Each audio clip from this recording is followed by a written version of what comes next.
Hello everyone, today we are going to learn about lac-operon.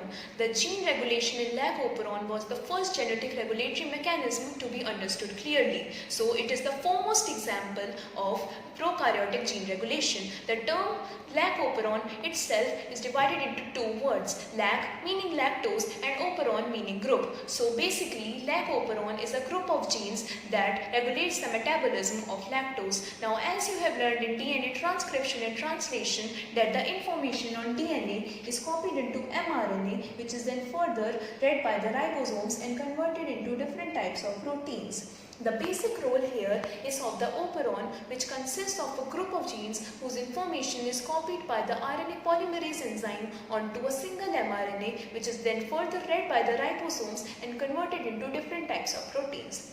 Now this bacteria E. coli is a normal resident bacteria in your gut. So it eats what you eat. You normally eat carbohydrate containing food which is broken down into glucose by this bacteria, and this glucose is used as an energy source by the bacteria E. coli in your gut.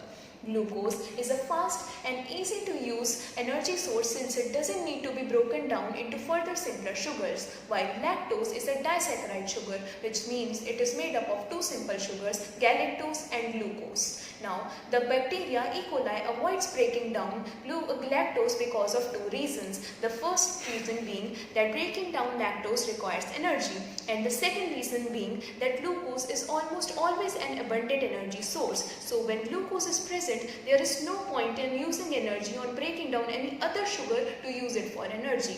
But when glucose is absent, then the lactose becomes quite precious because the bacteria has to use it, otherwise it will starve. So the bacteria essentially needs a switch to change its metabolism whenever the glucose, to change its metabolism according to the substrate that is present. So, because it will be quite wasteful to produce enzymes when no lactose was present, or if the preferable energy source glucose is present. Now let's talk about the structure of lac-operon to learn more about it. So the lac-operon is nothing but a small piece of bacterial DNA which consists of a few important genes that code for the enzymes that help the bacteria to break down lactose. It is broadly classified into two important regions, the structural genes and the regulatory portion. The structural genes code for the enzymes, while the regulatory portion controls the structural genes.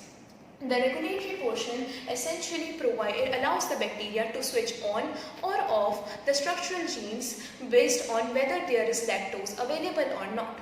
There are three structural genes in lac-operon.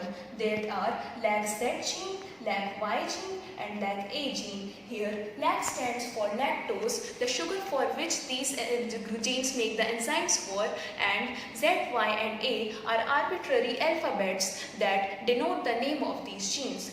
The first gene, lac-Z gene, codes for the enzyme beta-galactosidase. As we know by now that lactose is a disaccharide, which means it is made up of two sugars, glucose and galactose, joined by a glycosidic bond.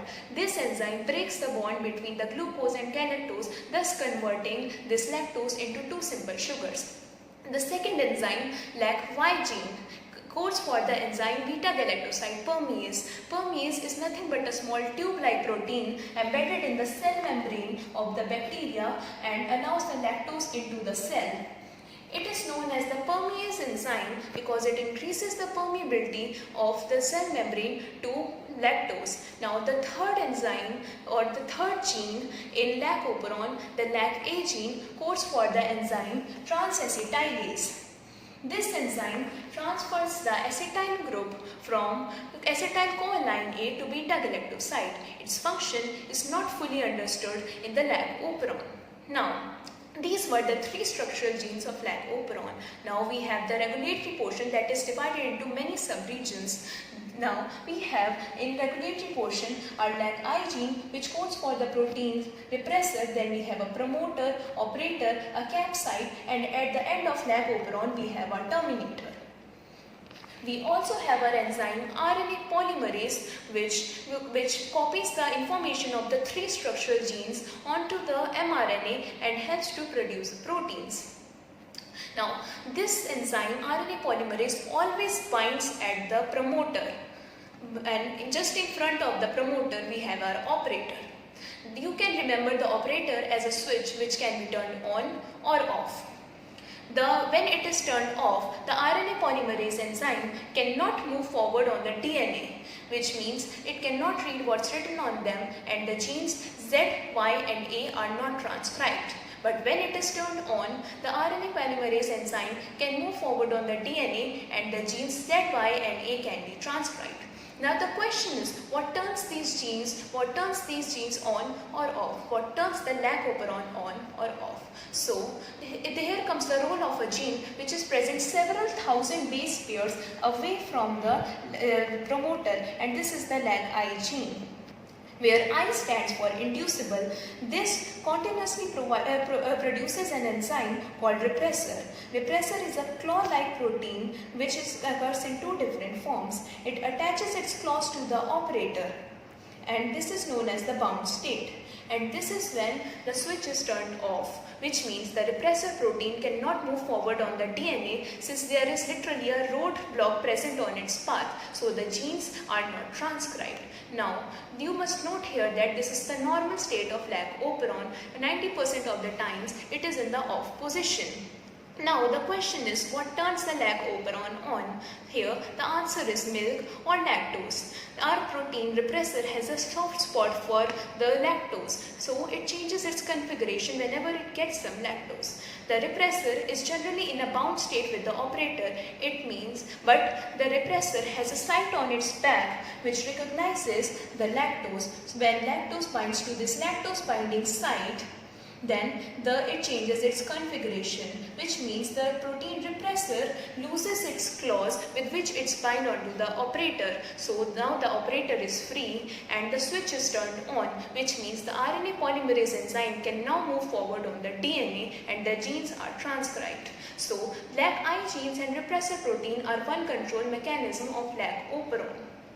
Their basic function is to turn the lac operon on whenever there is lactose present. But there is a catch here. The availability of lactose is not the only factor required for turning on the lac operon. It is also the unavailability of glucose. Now take a situation where you drank milk for breakfast and also ate some rice. Now you have both glucose and lactose in your system. The bacteria E. coli is in a dilemma of what to use for energy.